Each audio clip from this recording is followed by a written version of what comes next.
Hello friends, welcome to my channel secret recipe. இன்னைக்கு நம்ம செய்ய போகிற ரெசிபி லஞ்ச் பாக்ஸ் ரெசிபி தேங்காய் சாதம். இதுக்கு தேவையான இன்க்ரீடியன்ஸ் வடிச்ச சாதம், கடலைப்பருப்பு, உளுத்தம் பருப்பு, வேர்க்கடலை, ரெட் சில்லி, தேங்காய், உப்பு.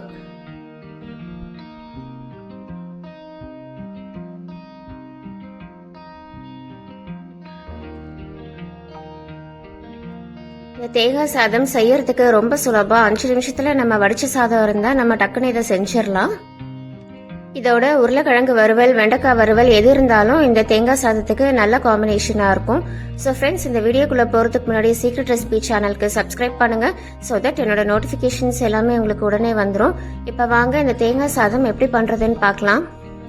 இதுக்கு தேவையான இன்கிரீடியன்ஸ்: 1 ஸ்பூன் கடலை பருப்பு எடுத்திருக்கேன், 1 ஸ்பூன் உளுத்தம் பருப்பு எடுத்திருக்கேன், கொஞ்சமா வேர்க்கடலை எடுத்திருக்கேன், காஞ்ச மிளகா 5 எடுத்திருக்கேன். நீங்க பச்சை மிளகா கூட சேர்த்துக்கலாம், அதுவும் நல்லா இருக்கும். ஃப்ரெஷ்ஷா ஒரு கொத்து கருவேப்பிலை எடுத்திருக்கேன். வடிச்ச சாதம் நல்லா ஆற வச்சு இந்த மாதிரி உதிரி உதிரியா நான் எடுத்திருக்கேன். சாதம் நல்லா குழைவா இருக்கக்கூடாது. குழைவா இருந்தா நமக்கு தேங்காய் சாதம் நல்லா இருக்காது. இந்த மாதிரி உதிரி உதிரியா நீங்க வடிச்சு எடுத்து வச்சுக்கோங்க. தேங்காய் துருவல் 1/2 கப் நான் எடுத்திருக்கேன், 1 மூடி எடுத்திருக்கேன். இப்போ நம்ம தேங்காய் சாதம் செய்ய ஆரம்பிச்சிடலாம். கொஞ்சமா எண்ணெய் சேர்த்திருக்கேன். எண்ணெய் நல்லா காஞ்சதுக்கு அப்புறமா கடுகு போட்டுக்கோங்க. கடுகு நல்லா பொரிஞ்ச உடனே ஃப்ரெஷ்ஷா ஒரு கொத்து கருவேப்பிலை சேர்த்துக்கோங்க. சேர்த்துட்டு கடலைப்பருப்பு, உளுத்தம் பருப்பு எல்லாம் சேர்த்துக்கோங்க. சேர்த்துட்டு 1 நிமிஷம் நல்லா வதக்கி விட்டுக்கோங்க.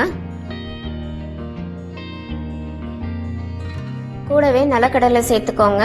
சேர்த்துட்டு அதுவும் இது கூடவே வறுத்துக்கோங்க. காரத்துக்கு நான் 5 வரமிளகாய் சேர்த்துருக்கேன். நீங்கள் பச்சை மிளகாய் சேர்த்துக்கோங்க. பச்சை மிளகாய் சேர்த்தும் போது அதுவும் டேஸ்ட் ரொம்ப நல்லா இருக்கும். இது 1 நிமிஷம் நல்லா வதக்கி விட்டுக்கலாம்.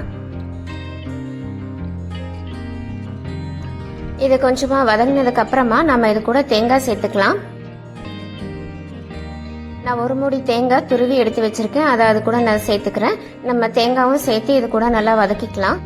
வதக்கும் போது நமக்கு தேங்காயில இருக்கிற ஈரத்தன்மையெல்லாம் நமக்கு ட்ரை ஆயிரும்.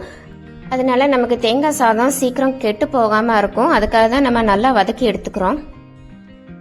இப்போ நமக்கு தேங்காய் நல்லா வதங்கியாச்சு.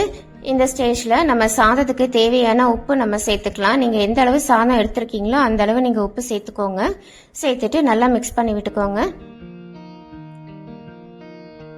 பாருங்க, நமக்கு தேங்காய் நல்லா ட்ரை ஆயிருச்சு பாருங்க. இப்போ நம்ம வடிச்சு வச்சிருக்கிற சாதம் இது கூட நம்ம சேர்த்துக்கலாம். சாதம் கொஞ்சம் ஆற வச்சு நீங்க சேர்த்துக்கோங்க. சேர்த்துட்டு இதை நல்லா கலந்து விட்டுக்கோங்க. நீங்க கலந்து விடும்போது நல்லா அடியில இருந்து எடுத்து விட்டு நீங்க கலந்து விட்டுக்கோங்க.